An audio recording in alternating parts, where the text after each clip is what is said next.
आत्मिक प्रगति का मूल आधार श्रद्धा। आज के स्वाध्याय में हमारा जो शीर्षक है, आज का विषय है, वो यही है, आत्मिक प्रगति का मूल आधार श्रद्धा। एक ही मंत्र, एक ही साधना पद्धति और एक ही गुरु के मार्गदर्शन का अवलंबन लेने पर भी विभिन्न साधकों की आत्मिक प्रगति अलग अलग गति से होती है। कोई तेजी से आत्मिक विकास की सीढ़ियाँ चढ़ने लगता है तो कोई मंथर गति से आगे बढ़ता है। इसका क्या कारण है? मनुष्यों ने इसका उत्तर एक ही वाक्य में देते हुए कहा है कि अध्यात्म क्षेत्र में श्रद्धा की शक्ति ही सर्वोपरि है। जिस प्रकार शक्ति के आधार पर भौतिक हलचलें और गतिविधियां संपन्न होती तथा अभीष्ट उपलब्धियां हस्तगत होती हैं, उसी प्रकार आत्मिक क्षेत्र में श्रद्धा ही अपनी सघनता या विरलता के आधार पर चमत्कार प्रस्तुत करती है। श्रद्धा विहीन उपचार सर्वथा निष्प्राण रहते हैं और उनमें किया गया श्रम भी प्राय निरर्थक ही चला जाता है। श्रद्धा का महत्व बताते हुए गीताकार ने कहा है, अर्थात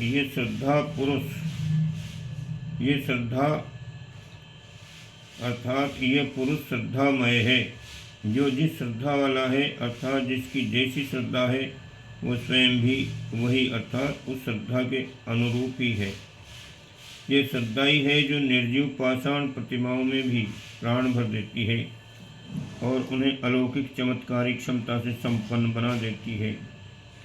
मीरा ने कृष्ण प्रतिमा को अपनी श्रद्धा के बल पर इतना सजीव बना लिया था कि वह प्रत्यक्ष कृष्ण से भी अधिक प्राणवान प्रतीत होने लगी थी। श्रद्धा विश्वास के संबंध में रामायण में एक सुंदर प्रसंग आता है। सेतु बंध के अवसर पर रीछ बांदरों ने राम के प्रति अपने विश्वास का आधार ही लेकर समुद्र में पत्थर तैरा दिए थे, किंतु स्वयं राम ने अपने हाथों से जो पत्थर फेंके वे नहीं तैर सके। इसी प्रसंग को लेकर शास्त्रकारों ने कहा है, राम से बड़ा राम का नाम। पर नाम में कोई शक्ति नहीं है, शक्ति है उस श्रद्धा में जो अलौकिक सामर्थ्य उत्पन्न करती है। साधारण स्तर के व्यक्तियों को भी असंप्रज्ञात समाधि का सिद्धि श्रद्धा के आधार पर उपलब्ध होने का प्रतिपादन करते हुए महर्षि पातंजलि ने कहा है, श्रद्धा वीर्य स्मृति समाधि प्रज्ञा पूर्वक इतरेषाम। अर्थात श्रद्धा वीर्य स्मृति समाधि और प्रज्ञा पूर्वक सामान्य योगियों की जो विधेय और प्रकृति लय नहीं है, असंप्रज्ञात समाधि सिद्ध होती है। अध्यात्म क्षेत्र में श्रद्धा की शक्ति ही सर्वोपरि है। इस प्रकार शक्ति के आधार पर भौतिक हलचलें गतिशील होती हैं और उनके सहारे अभीष्ट उपलब्धियां हस्तगत होती हैं। उसी प्रकार आत्मिक क्षेत्र में श्रद्धा ही मूल है। उसी की सघनता चमत्कार दिखाती है। श्रद्धा विहीन उपचार सर्वथा निष्प्राण रहते हैं और उनमें किया गया श्रम प्राय निरर्थक चला जाता है। सामान्य लोक व्यवहार में भी दृढ़ता श्रद्धा विश्वास के आधार पर ही आती है। आत्मविश्वास के बल पर ही कोई बड़े कदम उठा सकना संभव होता है। शौर्य और साहस आत्मविश्वास के ही नाम हैं। आशा और उत्साह के मूल में आत्मविश्वास ही काम करता है। परिवार में एक दूसरे को स्वजन, घनिष्ठ एवं आत्मीय होने की मान्यता ही उन्हें पारस्परिक स्नेह सहयोग के सुदृढ़ सूत्र में बांधे रहती है। ये मात्र श्रद्धा ही है जिसके आधार पर परिवारों में स्नेह दुलार का अमृत बरसता है और एक दूसरे के लिए बड़े चढ़े त्याग करने को तत्पर रहते हैं। श्रद्धा की कड़ी टूट जाए तो फिर परिवारों का विघटन सुनिश्चित है।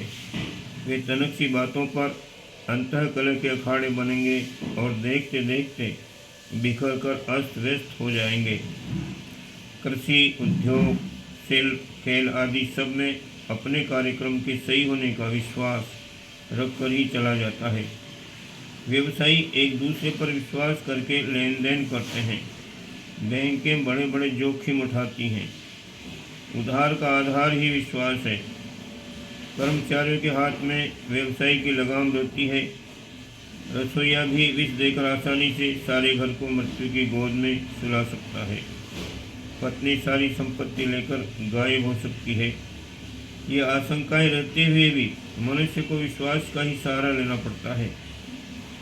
अविश्वासी के लिए कोई कारोबार करना तो दूर, आशंकाग्रस्त जीवन की भयंकरता का बोलना ही कठिन हो जाएगा और वो चैन से जीवित तक नहीं रह सकेगा। ऐसी स्थिति में कोई किसी पर अपने गुप्त भेद तक प्रकट न कर सकेगा और दुरावपूर्ण मनस्थिति की घुटन में घुटता हुआ उद्विग्न विक्षिप्त स्तर की जिंदगी जिएगा। श्रद्धा और विश्वास के बिना भौतिक जीवन में भी गति नहीं। फिर अध्यात्म क्षेत्र का तो उसे प्राण ही कहा गया है। आदर्शवादिता में प्रत्यक्ष हानि ही रहती है, पर उच्च स्तरीय मान्यताओं में श्रद्धा रखने के कारण ही मनुष्य त्याग बलिदान का कष्ट सहन करने के लिए खुशी खुशी तैयार होता है। ईश्वर और आत्मा का अस्तित्व तक प्रयोगशालाओं की कसौटी पर खरा सिद्ध नहीं होता। वह निश्चित रूप से श्रद्धा पर ही आधारित है। मनुष्य का व्यक्तित्व, जिसमें संस्कारों का, आदतों का गहरा पुट रहता है, वस्तुतः श्रद्धा की परिपक्वता के अतिरिक्त और कुछ नहीं है। भिन्न भिन्न व्यक्तियों में भिन्न भिन्न प्रकार की आदतें और मान्यताएं अत्यंत गहराई तक घुसी रहती हैं और वे उन्हें छोड़ने को सहज ही तैयार नहीं होते। ये संस्कार और कुछ नहीं, चिरकाल तक सोचे गए, माने गए और व्यवहार में लाए गए अभ्यासों का ही परिणाम है। तथ्यों की कसौटी पर इन संस्कारों में से अधिकांश बेतुके और अंधविश्वास स्तर के होते हैं, पर मनुष्य उन्हें इतनी मजबूती से पकड़े होता है कि उसके लिए वे ही सत्य बन जाते हैं और सत्य और तथ्य कहकर वह उन पूर्वाग्रहों के प्रति अपनी कट्टरता का परिचय देता है। उनके लिए लड़ने मरने तक खुद तैयार हो जाता है। ये मान्यता पर कट्टरता और कुछ नहीं, मात्र श्रद्धा द्वारा रची गई खिलवाड़ मात्र है। तर्क की शक्ति का जन्म भी श्रद्धा के गर्भ में ही होता है। यूँ तो तर्क विचारणा को जन्म देता है, श्रद्धा विश्वास को, पर विचारणा भी विचार के लिए आधार ढूंढती है। आधार तभी बन सकता है जब विश्वास हो, अन्यथा तर्क बुद्धि तो किसी भी केंद्र पर चिंतन को केंद्रीभूत नहीं कर सकती। यह तो तभी बन पाता है जब विश्वास के सहारे किसी भी विषय पर गंभीरतापूर्वक विचार किया जाता है। दूसरे शब्दों में ये भी कहा जा सकता है कि श्रद्धा के अभाव में विचारणा, तर्क का प्रादुर्भाव संभव नहीं है। किसी विषय पर आस्था ही तर्कों का सृजन करती, उस पर सोचने, सत्यता को ढूंढ निकालने को प्रेरित करती है। श्रद्धा मानवीय व्यक्तित्व के मूल में घुली मिली है, जिसके बिना एक क्षण भी नहीं रहा जा सकता। आगे बढ़ने, प्रगति करने की बात तो दूर रही, ये बात अलग है कि हम उसका अनुभव न कर सकें। सूक्ष्म दृष्टि से देखा जाए तो स्पष्ट होगा कि संपूर्ण जीवन प्रवाह एवं उसकी उपलब्धियां वस्तुतः श्रद्धा की ही परिणति है। माँ अपना अभिन्न अंग मानकर 9 माह तक अपने गर्भ में बच्चे का सेवन करती है। अपने रक्त मांस को काटकर शिशु को पोषण प्रदान करती है। श्रद्धा का यह उत्कृष्ट स्वरूप है, जिसका बीजारोपण माँ बच्चे में संस्कारों के रूप में करती है। निस्वार्थ भाव से उसको संरक्षण देती है। अनावश्यक भार, कष्टों का जंजाल समझने का कुतर्क उठे तो नव शिशु प्रादुर्भाव ही संभव न हो सकेगा। यह श्रद्धा ही है जिसके कारण बच्चा माँ के सीने से चिपकने, स्नेह दुलार पाने के लिए लालायित रोता कलपता रहता है। मूक भाषा, वाणी से रहित नव शिशु की श्रद्धा एकमात्र माँ के ऊपर ही होती है। माता पिता भी निश्चल हृदय से बच्चे के विकास के लिए हर संभव प्रयास करते हैं। खाने पीने, स्वास्थ्य संरक्षण से लेकर शिक्षा दीक्षा के झंझट भरे सरंजाम जुटाते हैं। समग्र विकास ही उनका एकमात्र लक्ष्य होता है। तर्क तो हर बात को उपयोगिता की कसौटी पर कसता है। इस आधार पर कसने पर माता पिता को हर दृष्टि से घाटा ही घाटा दिखाई पड़ेगा। बात तर्क की मान ली जाए तो बच्चे का अस्तित्व ही शंका में पड़ जाएगा। दृष्टि मात्र उपयोगितावादी हो जाए तथा यह परंपरा प्रत्येक क्षेत्र में चल पड़े तो परिवार एवं समाज विशृंखलित हो जाएगा। सभ्यता को अधिक दिनों तक जीवित नहीं रखा जा सकेगा। श्रद्धा ही पारिवारिक जीवन को स्नेह सूत्र में बांधे रहती है। सहयोग करने, अन्य सदस्यों के लिए अपने स्वार्थों का उपसर्ग करने की प्रेरणा देती है। पारिवारिक विघटनों में इसका अभाव ही कारण बनता है। पति पत्नी के बीच मनमुटाव, सदस्यों के बीच टकराहट का कारण अश्रद्धा है।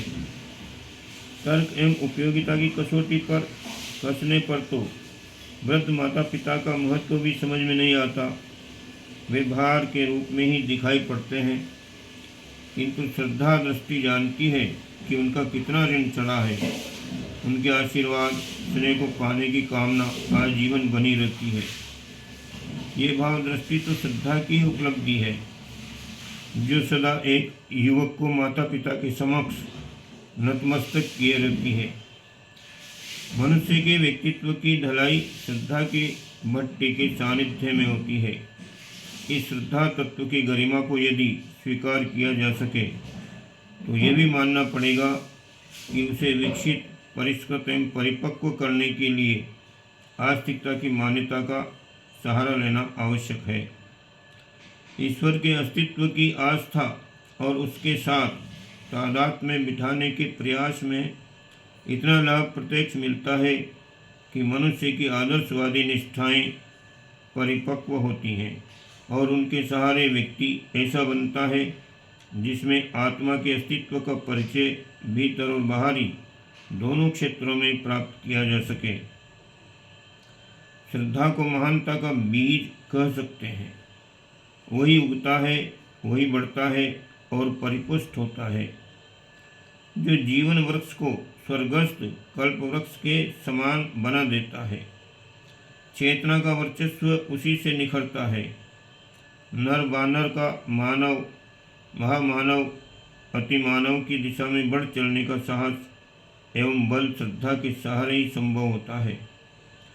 श्रद्धा और आस्तिकता का एक दूसरे के साथ अन्योन्याश्रय संबंध है। ईश्वर का प्रत्यक्ष अनुग्रह श्रद्धा के रूप में ही मिलता है और जैसे इस तत्व की जितनी उपलब्धि हो जाती है, उसके जीवन का वंदनीय बनने की संभावना उसी अनुपात से परिपुष्ट होती चली जाती है। इस स्थिति को रिद्धियों और सिद्धियों की जननी कहा जा सकता है। आस्तिकता का ये परोक्ष प्रतिफल है जिसमें संदेह की कोई गुंजाइश नहीं है। पूजा का प्रत्यक्ष प्रतिफल मिलने में संदेह होने पर भी इस श्रद्धा के वरदान को असाधारण वरदान की ही संज्ञा दी जा सकती है। जीवन को किसी निर्दिष्ट ढांचे में ढाल देने वाली सबसे प्रबल एवं उच्च स्तरीय शक्ति श्रद्धा है। यह अंतःकरण की दिव्य भूमि में उत्पन्न होकर समस्त जीवन को हरियाली से सजा देती है। अर्थात श्रद्धा का अर्थ है श्रेष्ठता के प्रति अटूट आस्था।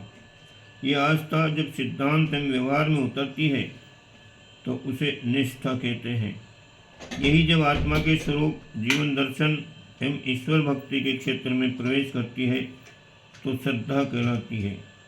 आस्थाएं प्रेरणा भरती हैं, गति देती हैं, बढ़ने के लिए गति और सोचने के लिए प्रकाश प्रस्तुत करती हैं। उत्कृष्टता की दिशा में बढ़ सकना आस्थाओं की उपस्थिति के बिना हो ही नहीं सकता। निष्ठा से संकल्प उठता है और संकल्प से साहस और पराक्रम उभर कर आता है। तन्मयता और तत्परता इसी अंतः स्थिति में किसी प्रयास से नियोजित होती है और मन एवं कर्म का ऐसा स्तर बन पड़ने पर ही महत्वपूर्ण प्रगति संभव होती है। सोचने से पता चलता है कि बुद्धि की अपनी उपयोगिता होते हुए भी श्रद्धा की शक्ति असीम है। इसलिए श्रद्धा को ही जीवन कहा गया है। व्यक्तित्व और कुछ नहीं, श्रद्धा का प्रतिबिंब परिचय भर है। आत्मकल्याण चाहने वाले और ईश्वर प्राप्ति के विभिन्न प्रयासों के लिए इस शक्ति का उभार एवं सहारा आवश्यक है। इसके बिना उस महान लक्ष्य को प्राप्त नहीं किया जा सकता। अपनी अंतरात्मा में बैठे हुए परमात्मा को देखने, उसे प्राप्त करने का उपाय बताते हुए मनुष्यों ने इसी श्रद्धा की गरिमा को प्रस्तुत किया है। रामचरितमानस में श्रद्धा को भवानी और विश्वास को शंकर बताया गया है। इन्हीं दोनों की सहायता से भगवान को प्राप्त किया जा सकता है। मनुष्य स्थूल कम, सूक्ष्म अधिक है। वह भावनाओं के सहारे पैदा होता, भावनाओं में ही जीवित रहता और भाव जगत में ही विलीन होता है। भावनाओं के प्रति सम्मान ही श्रद्धा है। ये संवेदना जहाँ भी होगी वहीं संतोष की निर्झरणी प्रवाहित हो रही होगी।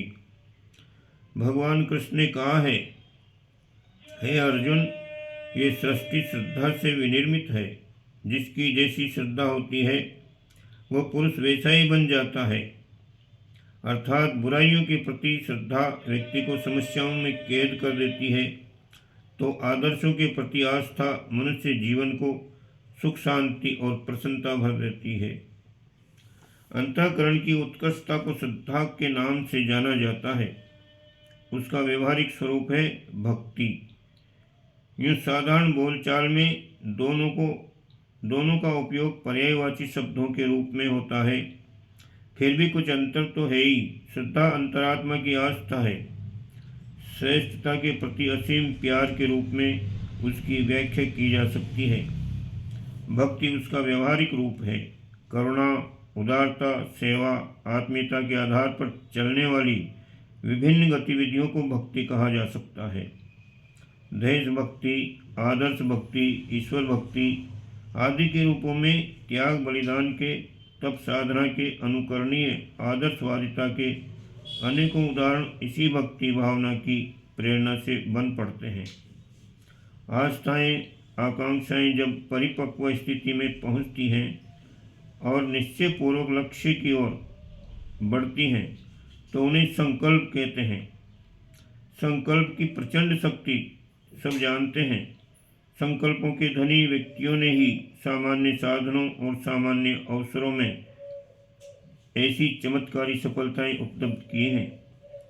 संकल्प की प्रखरता मस्तिष्क और शरीर दोनों को अभिष्ट दिशा में घसीट ले जाती है और असंख्य अवरोधों से टकराती हुई उस लक्ष्य तक पहुंचाती है जिसे आरंभ में असंभव तक समझा जाता था। पुरुषार्थियों की यश गाथा से इतिहास के पन्ने भरे पड़े हैं। वस्तुतः उन्हें संकल्प शक्ति का चमत्कार ही कह सकते हैं। यहाँ इतना और समझने की आवश्यकता है कि संकल्प उभर कर आने से पूर्व विश्वास बनकर मन क्षेत्र में अपनी जड़ें जमाता है या उस बीज का प्रत्यक्ष पौधा संकल्प रूप में प्रकट होता है। विश्वास की प्रतिक्रिया ही संकल्प है। यही कारण है कि अंतःकरण की उच्च स्तरीय आस्थाओं को श्रद्धा विश्वास का रूप दिया गया है। वे उत्कृष्ट स्तर के होने पर शिव पार्वती का युग्म बनते हैं और निकृष्ट होने पर आसुरी क्रूर कर्मों में इस प्रकार निरत दिखाई पड़ते हैं जैसा कि उपाख्यानों में दानव एवं शैतान का चित्रण किया जाता है। जिसकी जैसी श्रद्धा है वह वैसा ही है। क्रिया, विचारना और भावना यही चेतना की तीन शक्तियाँ हैं। श्रेष्ठता की दिशा में जब वे बढ़ती हैं तो सत्कर्म, सद्ज्ञान एवं सद्भाव के रूप में उन्हें काम करते देखते हैं। इन्हें सुविकसित करने के विज्ञान को अध्यात्म कहते हैं। ब्रह्म विद्या का विशालकाय ढांचा इसी निमित्त खड़ा किया गया है। चेतना को श्रेष्ठता के साथ जोड़ देने के प्रयास को ही योग कहते हैं। योग साधना की तीन ही प्रमुख धाराएं हैं, कर्म योग, ज्ञान योग और भक्ति योग। इन्हीं के सहारे जीवन लक्ष्य प्राप्त होने की स्थिति बनती है। इसी त्रिवेणी में स्नान करने से परम पद की प्राप्ति का लाभ मिलता है। उपरोक्त विवेचना के सहारे हम इस निष्कर्ष पर पहुँचते हैं कि मानव जीवन में सबसे बड़ी, सबसे ऊंची और सबसे समर्थ शक्ति श्रद्धा की ही है। मन स्थिति की परिस्थितियों को सृजनकर्ता कहा गया है। शरीर को जन्म तो माता पिता के प्रयास से मिलता है, पर आत्मा को उत्कृष्टता, श्रद्धा और विश्वास रूपी दिव्य जननी और जनक की अनुकंपा का फल माना जा सकता है। विधाता द्वारा भाग्य लिखे जाने की अलंकार में तथ्य इतना ही है कि अपना अंतःकरण अपने स्तर के अनुरूप मनुष्य की प्रगति, अवनति आदि का ताना बाना बुनता है। अदृश्य कृपा, देवी अनुग्रह आदि का तात्विक स्वरूप समझना हो तो उन्हें अंतःकरण के ही वरदान, अभिशाप कह सकते हैं। लोक व्यवहार में कहा जाता है कि मनुष्य अपने भाग्य का निर्माता आप है। उत्थान और पतन की कुंजी पूरी तरह उसके अपने हाथ में है और वह सुरक्षित एवं सुनिश्चित रूप में अंतःकरण में रखी हुई है। इसी चाबी को शास्त्रकारों ने आस्था, निष्ठा, श्रद्धा, भक्ति, विश्वास, संकल्प आदि के नामों से पुकारा है। भावनाओं और आकांक्षाओं के रूप में इसी तथ्य की अलग अलग ढंग से व्याख्या की जाती है। उल्लसित वर्तमान और उज्ज्वल भविष्य का निर्धारण पूर्णतया सत श्रद्धा के हाथ में है। उसी का महत्व, मर्म, उपार्जन, अभिवर्धन सिखाने के लिए भूतकाल की कथा गाथाओं को पुरातन उपाख्यानों में पुराण के नाम से जाना और जनाया जाता है। भूत, भविष्य और वर्तमान की सुखद संभावनाओं का निर्माण अंतःकरण के जिस क्षेत्र में विनिर्मित होता है, उसका स्वरूप समझना हो तो एक श्रद्धा शब्द का उपयोग करने से वह प्रयोजन पूरा हो सकता है। बीज ही वृक्ष बनता है और श्रद्धा ही व्यक्तित्व का रूप धारण करती है। मनुष्य जो कुछ बनता है, जो कुछ पाता है, वह समूचा निर्माण श्रद्धा शक्ति के चमत्कार के अतिरिक्त और कुछ भी नहीं है। यदि इस ब्रह्म विज्ञान के, इस आत्मविज्ञान के गूढ़ रहस्य को समझा जा सके तो प्रतीत होगा कि तत्वदर्शियों के वेदांत प्रतिपादन सनातन सत्य की अयम आत्मा ब्रह्म, प्रज्ञानम ब्रह्म, तत्वमसि, सोहम, शिवोहम, सच्चिदानंदोहम आदि सूत्र में घोषित किया गया है। पतन से बचने और उत्थान अपनाने का सुनिश्चित उपाय बताते हुए शास्त्रकार इस उत्तरदायित्व को मनुष्य के अपने कंधे पर ही लाद देते हैं। वे कहते हैं, अपना उद्धार आप करो, अपने को गिराओ मत। उसका सुनिश्चित मत है कि उत्थान पतन की मुहिम हर मनुष्य स्वतः ही संभालता है। परिस्थितियां तो उसका अनुगमन भर करती हैं। दिशा निर्धारण और प्रगति प्रयास अपना होता है। साधन और सहयोग तो उसी चुंबकत्व के सहारे खिंचते भर चले आते हैं। उत्थान या पतन में से जो भी अपना मंतव्य हो, व्यक्तियों, साधनों एवं परिस्थितियों का सरंजाम भी उसी स्तर का जुड़ता चला जाता है। श्रद्धा की इसी गरिमा को देखते हुए अध्यात्म शास्त्र ने मानवीय सत्ता में विद्यमान साक्षात ईश्वरीय शक्ति के रूप में अभिवंदन किया है। श्रद्धा वो प्रकाश है जो आत्मा की सत्य की प्राप्ति के लिए बनाए गए मार्ग को दिखाता है। जब भी मनुष्य एक क्षण के लिए लौकिक चमक दमक, कामिनी और कंचन के लिए मोहग्रस्त होता है, तो माता की तरह ठंडे जल के मुंह धोकर जगह देने वाली शक्ति ये श्रद्धा ही होती है। सत्य के सद्गुण, ऐश्वर्य स्वरूप एवं ज्ञान की थाह अपनी बुद्धि से नहीं मिलती। उसके प्रति सविनय प्रेम भावना विकसित होती है, उसी को श्रद्धा कहते हैं। श्रद्धा सत्य की सीमा तक साधक को साधे रहती है, संभाले रहती है। श्रद्धा के बल पर ही मलिन चित्त अशुद्ध चिंतन का परित्याग करके बार बार परमात्मा के चिंतन में लगा रहता है। बुद्धि भी जड़ पदार्थों में तन्मय न रहकर परमात्मा ज्ञान में अधिक से अधिक सूक्ष्मदर्शी होकर दिव्य भाव में बदल जाती है। स्वयं का ज्ञान और तार्किक शक्ति इतनी बलवान नहीं होती कि मनुष्य निरंतर उचित अनुचित, आवश्यक अनावश्यक के यथार्थ और दूरवर्ती परिणामों को आत्मा के अनुकूल होने का विश्वास दे सके। तर्क प्राय व्यर्थ से दिखाई देते हैं। ऐसे समय जब अपने कर्मों के औचित्य या अनौचित्य को परम प्रेरक शक्ति के हाथों में सौंप देते हैं तो एक प्रकार की निश्चिंतता मन में आ जाती है। मन का बोझ हल्का हो जाता है। जिसकी जीवन पतवार परमात्मा के हाथ में हो उसे किसका भय। सर्वशक्तिमान से संबंध स्थापित करते ही मनुष्य निर्भय हो जाता है। उसके स्पर्श से ही मनुष्य में अजय बल आ जाता है। व्यक्तित्व में सद्गुणों का प्रकाश और दिव्यता झड़ने लगती है। जीवन में आनंद झलकने लगता है। ये संबंध और स्पर्श जब तक सत्य की पूर्ण प्राप्ति नहीं होती तब तक श्रद्धा के रूप में प्रकट और विकसित होता रहता है। वह एक प्रकार से पाथेय है, इसलिए उसका मूल्य और महत्व उतना ही है जितना अपने लक्ष्य का, गंतव्य का, अभिष्ट का, आत्मा सत्यत्व परमात्मा की प्राप्ति का। परमात्मा के प्रति अत्यंत उदारता पूर्वक आत्मभावना पैदा होती है, वही श्रद्धा है।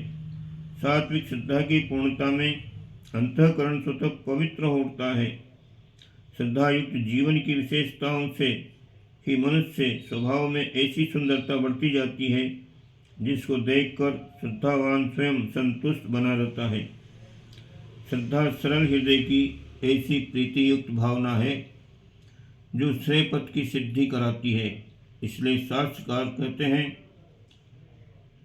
हम सर्वप्रथम भवानी और भगवान प्रकृति और परमात्मा को श्रद्धा और विश्वास के रूप में वंदन करते हैं, जिसके बिना सिद्धि और ईश्वर दर्शन की आकांक्षा पूर्ण नहीं होती। श्रद्धा का आविर्भाव सरलता और पवित्रता के संयोग से होता है। पार्थिव वस्तुओं से ऊपर उठने के लिए सरलता और पवित्रता, इन्हीं दो गुणों की अत्यंत आवश्यकता होती है। इच्छा में सरलता और प्रेम में पवित्रता का विकास जितना अधिक होगा उतनी ही अधिक श्रद्धा बलवान होगी। सरलता के द्वारा परमात्मा की भाव अनुभूति होती है और पवित्र प्रेम के माध्यम से उसकी रसानुभूति। श्रद्धा दोनों का सम्मिलित स्वरूप है। उसमें भावना भी है, रस भी है। जहाँ उसका उदय हो वहाँ लक्ष्य प्राप्ति की कठिनाई का अधिकांश समाधान तुरंत हो जाता है। अज्ञान अंधकार में भटकते हुए लोग जीवन को सत्य मार्ग पर अग्रसर करने का माध्यम उनके द्वारा जगाई हुई श्रद्धा ही होती रही है। शिष्यों को श्रद्धा का पूर्ण पाठ साधना की स्थिरता के लिए तब तक भी आवश्यक था और युग और परिस्थितियां बदल जाने पर आज भी आवश्यक है। परमात्मा सत्य है, उसके गुण और स्वभाव अपरिवर्तनशील हैं। इसी तरह वहाँ तक पहुँचने का मार्ग और माध्यम भी अपरिवर्तित ही है। उसे आज भी पाया और अनुभव किया जा सकता है, पर उस स्थिति की परिपक्वता के बीच में जो साधनाएं, परिवर्तन, हलचल, कठिनाइयाँ और दुर्विसंधियाँ आती हैं, उनमें लक्ष्य प्राप्ति की भावना की स्थिरता के लिए श्रद्धा परम आवश्यक है।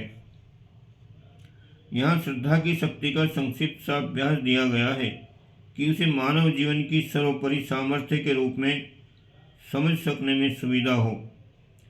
देवलोक यही है। देवता इसी क्षेत्र में जन्मते, बढ़ते, परिपुष्ट होते और वरदान दे सकने के लिए सक्षम बनते हैं। उनका उदय एवं अस्त भी इसी श्रद्धा के अनंत अंतरिक्ष में होता रहता है। मंत्र, देवता, गुरु, उपासना, साधना, सिद्धि आदि का सारा आधार श्रद्धा की आधारशिला पर खड़ा है। सच तो यह है कि साधना का विशाल काय कलेवर इसीलिए खड़ा किया गया है कि उन लोह श्रृंखलाओं में जकड़कर श्रद्धा विश्वास रूपी महादैत्य को उपयोग प्रयोजन उत्पन्न कर सकने के लिए प्रशिक्षित किया जा सके। श्रद्धा से व्यक्तित्व का निर्धारण होता है। श्रद्धा अनेक क्रियाकलापों का सूत्र संचालन और उन्हें सफलता के उच्च स्तर तक पहुंचा सकना संभव होता है। आत्मा का सबसे विश्वस्त और सबसे घनिष्ठ सचिव श्रद्धा ही है। उसी के सहारे आत्मिक प्रगति से लेकर सिद्धि चमत्कार के वरदान पाते और आत्म साक्षात्कार से लेकर ईश्वर दर्शन तक के समस्त दिव्य उपहार प्राप्त होते हैं। आत्मिक प्रगति का सर्वोपरि आधार श्रद्धा को समझा जा सकता है। साधकों की सफलता असफलता इसी पर निर्भर रहती है। अस्तु गुरु दीक्षा शक्तिपात से लेकर अनेकों चित्र विचित्र कष्ट साध्य तप साधना इसी प्रयोजन के लिए कराई जाती है। आकर्षक महात्म्यम इसलिए बनाए जाते हैं कि साधक की श्रद्धा अधिक से अधिक परिपुष्ट हो सके और अभिष्ट सत्परिणाम प्राप्त कर सकने का अधिकारी बन सके। श्रद्धा की स्थापना और परिपुष्टि का चिरस्थायी और सर्वमान्य आधार यह है कि जिस तथ्य पर विश्वास जमाया जाना आवश्यक है उसकी यथार्थता और वैज्ञानिकता को सघन तथ्यों और तर्कों के आधार पर समझ सकने का अवसर दिया जाए। बुद्धि का सर्वतोमुखी समाधान हो सके तो श्रद्धा की स्थिरता सुनिश्चित मानी जा सकती है और उससे अभीष्ट परिणामों की अधिक से अधिक अपेक्षा रखी जा सकती है। जिस चीज से सुनकर जल्दी जल्दी कुछ सुन समझकर यदि कोई श्रद्धा बनेगी तो उसकी जड़ें उथली रहने के कारण तनिक से आघात में उखड़ जाने की आशंका बनी रहेगी। प्राय होता भी ऐसा ही रहता है। अमुक व्यक्ति के कहने से भावावेश उमड़ा और तत्काल वो साधना आरंभ कर दी। कुछ ही समय बाद किसी दूसरे ने उस विधान के दोष बता दिए और किसी नया प्रयोग के महात्म्य सुना दिए। बस इतने भर से मन संकाशित हो गया और पिछला प्रयोग छोड़कर नया मार्ग अपना लिया। इस परिवर्तन के बीच ये नई आशंकाएं बनी रहती हैं कि पिछली साधना जिस प्रकार छोड़नी पड़ी थी उसी प्रकार ये भी न छोड़नी पड़े और उसमें भी कोई दोष वैसा ही न घुसा हो जैसा कि पहली वाली में निकल पड़ा था। कभी कोई चर्चा इस नई साधना के विपक्ष और किसी अन्य के पक्ष में सुनाई पड़ती है तो उसे भी छोड़ने न छोड़ने का असमंजस खड़ा हो जाता है। संदिग्ध शंका संकित मन लेकर सांसारिक प्रयोजन तक में कोई कहने लायक सफलता नहीं मिल सकती। फिर अध्यात्म क्षेत्र तो पूरी तरह श्रद्धा की शक्ति पर ही आधारित और अवलंबित है। यदि मूल तथ्य का अभाव रहा तो फिर ज्यों त्यों करके कर्म कांडों की लकीर पीटते रहने भर से बात नहीं बनेगी। तब असफलताओं का कारण विधि विधानों को हेराफेरी में ढूंढा जाने लगेगा और ये खोज की जाने लगेगी कि किसी क्रिया करते में कोई अंतर तो नहीं रह गया जिससे असफलता मिली या उल्टा परिणाम निकला। वस्तुतः विधि विधानों का महत्व साधना विज्ञान में 1/4 और श्रद्धा विश्वास का 3/4 है। सघन श्रद्धा के रहते अटपटे विधि विधान भी चमत्कारी परिणाम उपस्थित कर सकते हैं। जब अविश्वासी संदिग्ध मन स्थिति में पंडिताओं ढंग से किए गए परिणाम परिपूर्ण कर्मकांड भी निष्प्राण होकर रह जाते हैं और उनका परिणाम निराशाजनक ही होता है। अस्तु साधना क्षेत्र में प्रवेश करने वाले प्रत्येक साधक में श्रद्धा तत्व की परिपक्वता का आधार खड़ा करना आवश्यक समझा जाना चाहिए। श्रद्धा का सच्चर है विश्वास, इसे निष्ठा भी कहते हैं। किसी तथ्य को स्वीकार करने के पूर्व उस पर परिपूर्ण विचार कर लिया जाए। तर्क प्रमाण परामर्श परीक्षण आदि के आधार पर तथ्य का पता लगा लिया जाए और समुचित मंथन के बाद किसी निष्कर्ष पर पहुंचा जाए। इसमें देर लगे तो लगने देनी चाहिए। उतावली में इतना अधूरा निष्कर्ष न अपना लिया जाए जिससे किसी के तनिक से बहकावे मात्र से बदलने की बात सोची जाए। कई व्यक्ति विधि विधानों के बारे में ऐसे ही अनिश्चित रहते हैं। एक के बाद दूसरे से पूछते फिरते हैं, फिर दूसरे का तीसरे से और तीसरे का चौथे से समाधान पूछते हैं। भारतीय धर्म का दुर्भाग्य ही है कि इसमें पग पग पर मतभेदों के पहाड़ खड़े पाए जा सकते हैं। यदि मतभेदों और कुशंकाओं के जंजाल में उलझे रहा जाए तो उसका परिणाम मात्र भ्रम, अश्रद्धा, अनिश्चितता एवं आशंका से मन क्षेत्र भर जाने के अतिरिक्त और कुछ भी नहीं होगा। ऐसी मन स्थिति में किए गए धर्म अनुष्ठान का परिणाम नहीं के बराबर ही होता है। श्रद्धा विश्वास का प्राण ही निकल गया तो फिर मात्र कर्म कांड की लादे फिरने से कोई बड़ा प्रयोजन सिद्ध नहीं हो सकेगा।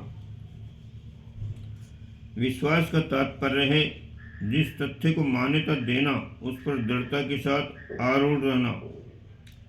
इस दृढ़ता का परिचय उपासनात्मक विधि विधानों की जो मर्यादा निश्चित कर ली गई है, उसे बिना आलस, उपेक्षा बरते पूरी तत्परता के साथ अपनाए रहने से मिलता है। विधि विधानों के पालन करने के लिए शास्त्रों में बहुत जोर दिया गया है और उसकी उपेक्षा करने पर साधना के निष्फल जाने अथवा हानि होने, निराशा हाथ लगने का भय दिखाया गया है। उसका मूल उद्देश्य इतना ही है कि विधानों के पालन करने में दृढ़ता की नीति अपनाई जाए। हानि होने का भय दिखाने में इतना ही तथ्य है कि अभीष्ट सत्परिणाम नहीं मिलता, अन्यथा सत् प्रयोजन में कोई त्रुटि रह जाने पर भी अनर्थ की आशंका करने का तो कोई कारण ही नहीं है। साधना मार्ग पर चलने वाले को अपनी स्थिति के अनुरूप विधि व्यवस्था का निर्धारण आरंभ में ही कर लेना चाहिए। निश्चित हो जाए उसमें आलस, उपेक्षा बरतने की ढील पोल न दिखाए जाए। दृढ़ता न बरती जाएगी तो आस्था में शिथिलता आने लगेगी, तत्परता मंद पड़ जाएगी, फलस्वरूप मिलने वाला उत्साह और प्रकाश भी धूमिल हो जाएगा। व्यायाम प्रयोगों के द्वारा शरीर बल बढ़ता है। ज्ञान वृद्धि के लिए शिक्षा का सहारा लिया जाता है। धनी बनने के लिए उद्योग व्यवसाय अपनाने पड़ते हैं। इसके लिए अभीष्ट उपकरणों का संग्रह एवं प्रयोग करना पड़ता है। ठीक इसी प्रकार श्रद्धा और विश्वास को विकसित करने के लिए देव प्रतिमाओं को, तीर्थ स्थलों को, पूजा प्रतीकों को माध्यम बनाना पड़ता है। उन पर आरोपित की गई श्रद्धा प्रतिध्वनित और प्रतिफलित होकर साधक के पास वापस लौट आती है। गेंद को दीवार या धरती पर मारने से टकराने पर उसी स्थान पर लौट आती है जहाँ से उसे फेंका गया था। शब्दभेदी बाणों के बारे में कहा जाता है कि वे लक्ष्य भेद करके वापस लौटकर फिर तर्कस में घुस जाते थे। गुंबज में की गई आवाज़ गूंजती है और उच्चारित स्थानों से आ टकराती है। पृथ्वी गोल है, सीधी रेखा बनाकर यदि लगातार चलते रहा जाए तो चलने वाला लौटकर वहीं आ जाएगा जहाँ से उसने चलना शुरू किया था। श्रद्धा को भी पूजा प्रतीकों पर फेंका जाता है। वे निर्जीव होने के कारण स्वयं तो कुछ नहीं कर सकते, पर प्रतिक्रिया को प्रयोगकर्ता के ऊपर निश्चित रूप से वापस लौटा देते हैं। गोबर से बने गणेश भी उतना ही चमत्कारी फल प्रदान कर सकते हैं जितना कि असली गणेश कुछ कर सकने में समर्थ हो सकते थे।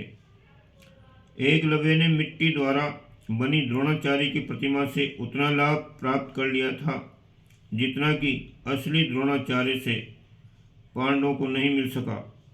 ये श्रद्धा की शक्ति का ही चमत्कार है।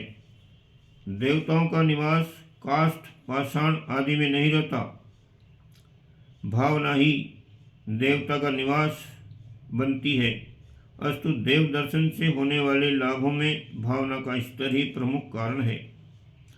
भाव रहित होकर देव प्रतिमाओं की समीक्षा की जाए तो वह धातु और पाषाण के सहारे प्रस्तुत की गई कलाकृति के अतिरिक्त और कुछ भी न रह जाएगी।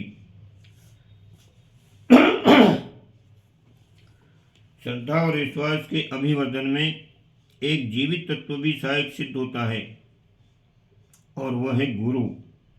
आत्मिक प्रगति के क्षेत्र में सदा से गुरु धारणा की महत्ता को समझा और स्वीकारा जाता रहा है और उसे गुरुर् ब्रह्मा गुरुर्विष्णु इस प्रकार से अखंड मंडलाकारम तस्मै श्री गुरुवे नमः अज्ञान तिमिरांधत से आदि वंदना स्तवनों में गुरु महिमा एवं गुरु भक्ति का बड़ा चढ़ा महात्म्य प्रस्तुत किया गया है। इसमें निहित स्वार्थों का, भोले लोगों की भावुकता का शोषण करने की प्रवृत्ति भी काम करती रही है और उससे अनर्थ मूलक अंधविश्वास भी बहुत फैला है। पर यह कहने और मानने में भी कोई अतिशयोक्ति नहीं है कि श्रद्धा तत्व की अभिवृद्धि और विश्वास की परिपुष्टि में गुरु धारणा करने से अति महत्वपूर्ण प्रतिफल भी उपलब्ध होते हैं। अध्यात्म दर्शन में संप्रदाय भेद से अगणित मान्यताएं प्रचलित हैं। वे एक दूसरे से भिन्न ही नहीं, प्रतिकूल एवं प्रतिपक्षी भी हैं। साधना विधानों के संबंध में भी यही बात है। ऐसी दशा में किसे अपनाया जाए, किसे न अपनाया जाए, ये निर्णय कर सकना सामान्य बुद्धि के लिए अति कठिन होता है। संदिग्ध, शंकाशील और अनिश्चित मन स्थिति में कोई बात न तो पूरी गले उतरती है और न बताए मार्ग पर पूरे उत्साह के साथ चल सकना संभव होता है। आधे अधूरे मन से प्रयोग परीक्षण की तरह किए गए साधन सदा निर्जीव होते हैं। उनका कोई कहने लायक परिणाम नहीं निकलता। इस असफलता से अविश्वास और भी पनपता है और अंततः निराशाग्रस्त होकर उस मार्ग से उदासीन होते होते उसे छोड़ देने की स्थिति आ पहुँचती है। इस अनिश्चितता से बचने के लिए एक ऐसे प्रमाणिक अधिकारी की नियुक्ति आवश्यक होती है जिसके निर्देश को स्वीकार्य माना जा सके। फौजी अनुशासन में यही होता है। अफसर आज्ञा देता है और सैनिक उसका प्राणपण से पालन करता है। निर्देश के उचित अनुचित होने का उत्तरदायित्व अफसर पर रहता है। सैनिक के लिए इतना ही पर्याप्त है कि उसने आदेश का पूर्ण तत्परता के साथ पालन किया। साधना मार्ग में भी इसके अतिरिक्त और कोई गति नहीं है। निज के समाधान के लिए किन्हीं सिद्धांतों की उपयोगिता पर जितना कुछ तर्क विवाद अन्वेषण करना हो उतना पूरी गहराई के साथ कर लेना चाहिए। इसी प्रकार इस मार्ग का पथ प्रदर्शक चुनने से पूर्व उसके ज्ञान, अनुभव एवं चरित्र के संबंध में जितनी भी कुरेदबीन करना संभव हो वो कर लेनी चाहिए। पर अंततः ऐसी स्थिति में पहुंचना ही चाहिए कि किसी के निर्णय और निर्देशों को स्वीकार अनुशासन की तरह ग्रहण किया जाए और पूर्ण विश्वास के साथ निर्धारित गतिविधि अपनाते हुए आगे बढ़ा चला जाए। इतना बन पड़े तो समझना चाहिए अनिश्चितता और आशंका की स्थिति का अंत हो गया। अब विश्वास पूर्वक प्रयत्नशील रहकर अभीष्ट लक्ष्य प्राप्त कर सकना संभव हो सकेगा। सिद्धांतों और कार्यक्रमों के संबंध में गुरु के अनुशासन को स्वीकार किया जाना चाहिए। इसके लिए एक ही व्यक्ति का निर्देश प्राप्त करना पर्याप्त है। अनेकों मार्गदर्शक नियत करने पर उनके भिन्न भिन्न अनुभव और निर्देश साधक के मन में फिर अनिश्चितता उत्पन्न कर देंगे। इसलिए एक विषय का एक ही नियत निर्देशक होना चाहिए। कई चिकित्सकों की कई प्रकार की दवाएं एक साथ खाने या उनके परामर्श में उलट पुलट करते रहने से लाभ के स्थान पर हानि अधिक होगी। जीवन अनेक समस्या सूत्रों से बंधा हुआ है। उनकी विशिष्ट धाराओं के विशिष्ट मार्गदर्शक हो सकते हैं। मकान बनाने में इंजीनियर, इलाज में डॉक्टर, मुकदमे में वकील को गुरु मानकर चला जा सकता है। भिन्न प्रकार के कार्यों के लिए भिन्न गुरु हो सकते हैं, पर जहाँ तक आत्मिक प्रगति के विशिष्ट मार्ग का संबंध है वहाँ उस क्षेत्र के दक्ष व्यक्ति की ही सहायता लेनी चाहिए। गुरु एक हो या अनेक, इस प्रश्न का एक ही उत्तर है। एक कार्य के लिए एक की ही नियुक्ति लाभदायक रहती है। इसमें निर्देश संबंधी कोई भूल रहेगी तो उसका दोष या दंड निर्देशक के पल्ले बंधेगा। साधक को अशुद्ध विधि से साधना करने पर भी अपने विश्वास के अनुरूप निश्चित रूप से सत्परिणाम ही मिल जाएगा। श्रद्धा की प्रेरणा है श्रेष्ठता के प्रति घनिष्ठता, तन्मयता एवं समर्पण की प्रवृत्ति। परमेश्वर के प्रति इसी भाव संवेदना को विकसित करने का नाम है भक्ति। भक्त को भगवान के प्रति अनन्य प्रेम उत्पन्न करना पड़ता है और उसे इस स्तर का बनना पड़ता है कि सच्चे प्रेमी की तरह आत्मसात होने और आत्मसमर्पण के बिना चैन ही न पड़े। लौकिक जीवन में पत्नी को पति के प्रति इसी प्रकार आत्मसमर्पण का अभ्यास करना पड़ता है। दीपक पतंग की उपमा इसी प्रसंग में दी जाती है। आमतौर से मनुष्य के अंतःकरण बड़े नीरस, शुष्क और कठोर होते हैं। उनमें दया, करुणा, ममता, श्रद्धा जैसी दिव्य भावनाओं का अभाव ही रहता है। दैनिक जीवन तो स्वार्थ संघर्षों से ही भरा रहता है। अनअभ्यस्त प्रक्रिया स्वभाव का अंग बने भी तो कैसे। भजन पूजन करने वाले कर्म कांडों के तो अभ्यस्त बन जाते हैं, पर उनका भी हृदय खोलकर देखा जाए तो श्रद्धा तत्व की मात्रा नहीं के बराबर ही दिख पड़ती है। मशीन की तरह कर्म कांडों की चरखी घुमाते रहने से बात बनती नहीं। उपासनात्मक क्रिया कृत्य तो आवरण मात्र हैं, उसमें प्राण संचार का शक्ति श्रद्धा में ही सन्निहित है। यदि जीवन ही न रहा तो कठपुतली का तमाशा वह आनंद नहीं देता जो जीवंत अभिनय में देखा जाता है। प्रतिमा के माध्यम से श्रद्धा उत्पन्न करने का आधार निर्दोष तो है, पर उसमें प्रत्युत्तर दे सकने की क्षमता न होने के कारण सब कुछ एकांगी ही रह जाता है। अमुक आपत्ति काल में लड़कियां अपने विवाह आंवले, पीपल आदि वृक्षों के साथ करके भी अपने अभिभावकों को कन्यादान से निश्चिंत कराती रही हैं। इतने पर भी जीवित व्यक्ति के साथ विवाह करने पर उपलब्ध होने वाले आदान प्रदान का लाभ उन्हें नहीं मिल पाता। गुरु रूप में जीवित प्रतिमा में श्रद्धा तत्व की प्राण प्रतिष्ठा की जाती है और उसके संपर्क में अपनी दिव्य संवेदनाओं को अग्रगामी बनाया जाता है। इसमें आदान प्रदान का प्रत्यक्ष संपर्क का क्रम चलता है और मार्गदर्शन की सुविधा रहती है। यदि गुरु दिव्यत्व से संपन्न है तो उसके सानिध्य अनुग्रह का प्रत्यक्ष प्रभाव भी उपलब्ध होता है। इससे व्यक्तित्व के विकास में अधिक सुविधा और सरलता पड़ती है। माता पिता के समान ही गुरु को माना गया है। इस त्रयी को ब्रह्मा, विष्णु, महेश की उपमा दी गई है।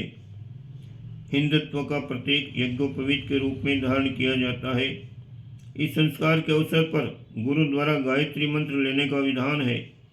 अध्यापक की सहायता बिना शिक्षा प्राप्त करना कठिन पड़ता है और गुरु के बिना विद्या का व्यवहारिक स्वरूप हृदयंगम किया जाना कठिन पड़ता है। यूँ जानने भर की बात तो पढ़ने या सुनने भर से भी बन जाती है।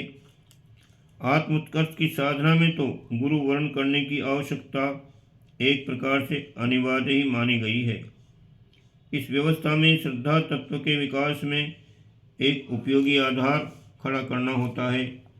यदि इस चयन एवं नियुक्ति के लिए कोई उपयुक्त सत्पात्र मिल गया तो समझना चाहिए कि सफलता की आधी मंजिल पार हो गई। निष्णात अध्यापक एवं चिकित्सक का संपर्क सद जाने से शिक्षा की, चिकित्सा की सफलता प्राय असंदिग्ध ही हो जाती है। यही बात साधना के मार्ग संबंध में भी है। प्रखर व्यक्तित्वों से घनिष्ठ संबंध रखने पर सामान्य व्यक्ति भी असामान्य बनते देखे गए हैं। फिर विधिवत श्रद्धा शक्ति आत्मीयता के सूत्र में बांधने वाली गुरु दीक्षा की प्रतिक्रिया उपयोगी परिणाम क्यों न उत्पन्न करेगी। उपासना के विधि विधान का मार्गदर्शन तो सरल है, उतनी आवश्यकता तो पुस्तकें भी पूरी कर देती हैं। जटिलता तो जीवन साधना में पड़ती है। आए दिन उतार चढ़ाव और मोड़ तोड़ आते रहते हैं। उनके समाधान का दूरदर्शी निष्कर्ष अनपढ़ बुद्धि से नहीं निकल पाता। वो प्राय भटकती और अनुपयुक्त निर्णय करती देखी गई है। ऐसी दशा में यदि सत्परामर्श की समुचित व्यवस्था बन सके तो सर्वतोमुखी प्रगति के उपयोगी आधार खड़े होते चले जाते हैं। ऐसे ही अनेकों लाभ हैं जिनको ध्यान में रखते हुए गुरु वर्ण करने की आवश्यकता का प्रतिपादन किया गया है। उपयुक्त व्यक्ति पर उपयुक्त मात्रा में सत श्रद्धा का सूत्र स्थापित किया जाए तो कठिन यात्रा में जानकार और वफादार साथी की तरह लक्ष्य प्राप्ति में बहुत सरलता पड़ती है। इस संपर्क से एक पक्ष को वात्सल्य देने का और दूसरों को उसे पाने का लाभ मिलता है। गाय और बच्चा दोनों को ही असीम संतोष मिलता है। गुरु और शिष्य का यदि उभय पक्षीय आदर्शवादी संबंध बन जाए तो फिर उस मिलन का सत्परिणाम सोना और सुगंध मिलने की उक्ति से भी अधिक उत्साहवर्धक होता है। इस प्रकार से आज का ये एपिसोड पूरा होता है। ओम शांति।